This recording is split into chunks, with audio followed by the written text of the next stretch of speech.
What does the 1964 World's Fair, solar energy, dinosaurs, and Ellen DeGeneres all have in common? Well, you're only a few moments from finding out. So join me on this journey as we span over half a century, looking over the history of the universe of energy and Ellen's energy adventure. Welcome back to the series where I compare a Disney ride to the attraction that came before it. Today we take a look at the West Wing of Epcot Center. For those of you who are new here, I go over Disney attractions that I rode as a child and see if it was better or worse than what came after it. The only catch is I've had to have physically been on the ride to review it. So as of this recording, I couldn't do a review of Guardians of the Galaxy Cosmic Rewind since I haven't been on it yet. But before we get started, leave a comment about your Disney memories.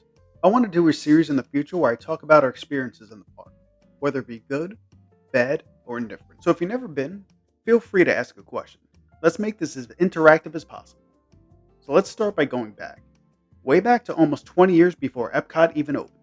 Back to Queens, New York and the 1964 World's Fair. To see where several future attractions would see their infancy. The World's Fair birthed many attractions that would later be adopted into Disney parks. It's a Small World and Carousel of Progress would debut here. Great Moments with Mr. Lincoln would be the precursor to Hall of Presidents, but two future Epcot classics would get their start from one ride. Ford's Magic Skyway awed tourists as they went back in time from the comfort of the brand new cars Ford had to offer. Instead of ride vehicles like we have today, actual cars would be on a conveyor belt. The ride would lead you through a flashing rainbow tunnel, and guests would be transported amongst dinosaurs and other prehistoric animals. General Motors would sponsor a ride in Epcot called World of Motion decades later, showing off the history of transportation. Guests would then go into a showroom filled with the new GM cars and concept models, borrowing from the integration of Cars and a Dark ride Ford's Magic Skyway pioneered. But Universe of Energy would reuse the dinosaur scene and take it as its own. Even the Skyway name was taken from an existing Disneyland attraction. It was pretty much the Skyliners in Disney World, but instead of taking you from park to park, it just took you from one end of Disney to the other. But that should be enough backstory for the inspiration of these attractions. Let's fast forward to Epcot's opening day. October 1st, 1982. Epcot Center was born, and its opening housed many attractions that would change the face of theme parks as we know it. One of which being the Universe of Energy, sponsored by Exxon. The show building was unique and eye-catching. It had a shallow reflecting pool with the attraction's name in the middle of a needle-like statue. Small silver tiles lined the facade to make it sparkle in the sun, to feed into the solar energy panels at the top of the show building. The attraction's ride vehicles would partially be powered by the energy stored in them. A sign would be out front telling guests this is a 45-minute attraction, so if you need to use the bathroom now, do it. Guests would funnel into a large room with a few small couches on each side. A large movie screen would play an 8-minute short film on different types of energy. The theater screen consisted of 100 rotating prisms that would give off an almost 3D-like effect. Once the scene concluded, doors would open. Tourists would file into a second room where there would be 3 large movie screens. This time, everyone would get a seat. 3 different sections, 6 rows deep on large gray enclosed benches are where guests sat as they watched the second video. This film would be about 4 minutes long and would show the Earth's beginnings, and how everything that was prehistoric were now used for fossil fuels. When that film ended, the seats that people thought were just benches were actually the ride vehicles. They would turn 90 degrees and guests were transported back in time to see featherless dinosaurs, a page torn out of the World's Fair playbook. This scene would last about 7 minutes and you toured the primeval diorama. At the end of this path was yet another movie theater. This time, a 12-minute show about the future of energy would play on a wraparound screen. Once over, parkgoers would find themselves in the original theater that they found the ride vehicles in. They would be shown their 4th and final movie. I'm exhausted just writing this. The vehicles would then rotate back to their original position, and a 2-minute video would play, this time, all about the benefits of harnessing energy. And that was it for the 45-minute journey of dinosaurs and movie theaters. As the years went on, interest in this attraction dwindled. So in an attempt to revitalize it, they did an overhaul using a star-studded cast, including Jamie Lee Curtis, Bill Nye the Science Guy, Alex Trebek, Michael Richards, and everyone's favorite comedian, Ellen DeGeneres. After a longer than expected filming schedule, Ellen's Energy Adventure was finally open. The facade stayed pretty much the same. Instead of a kaleidoscope-like collage video, guests are greeted by Ellen herself.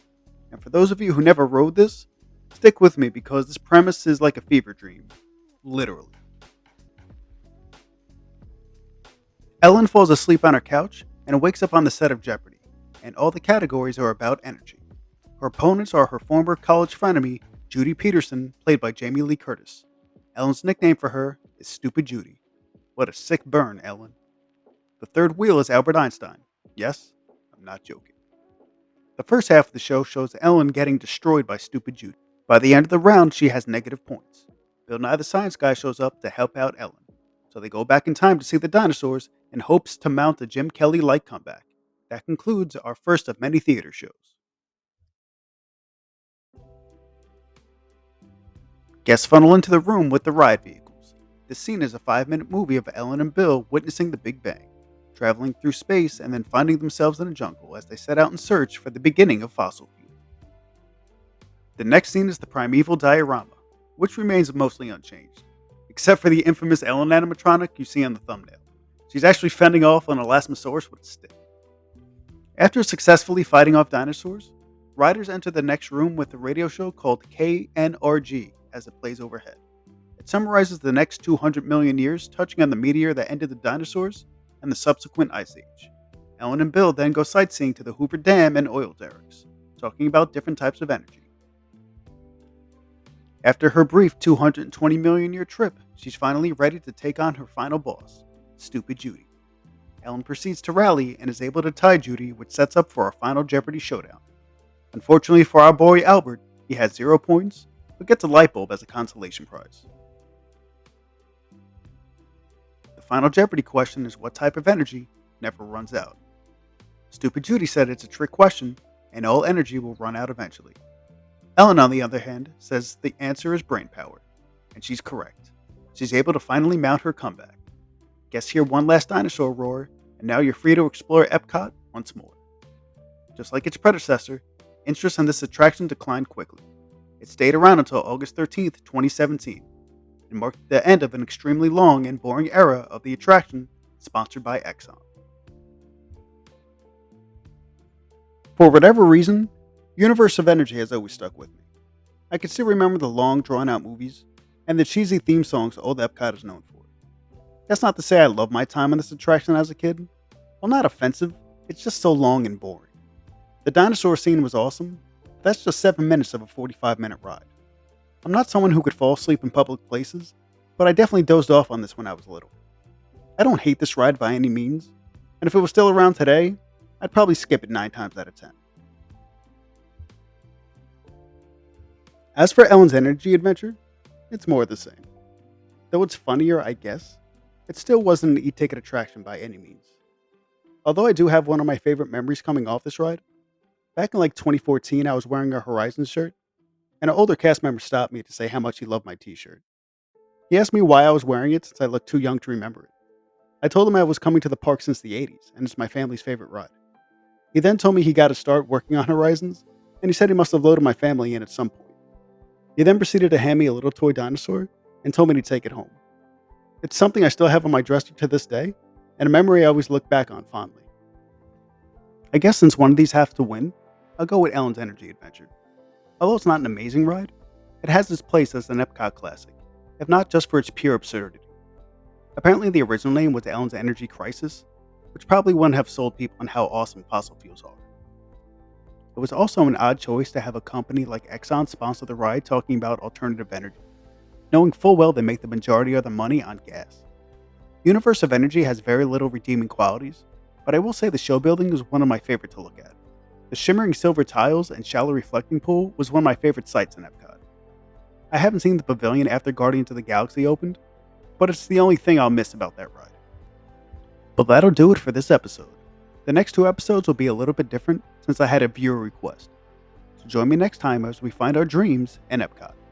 But drop a like if you enjoyed this, subscribe if I earned it, and as always, thank you so very much for watching.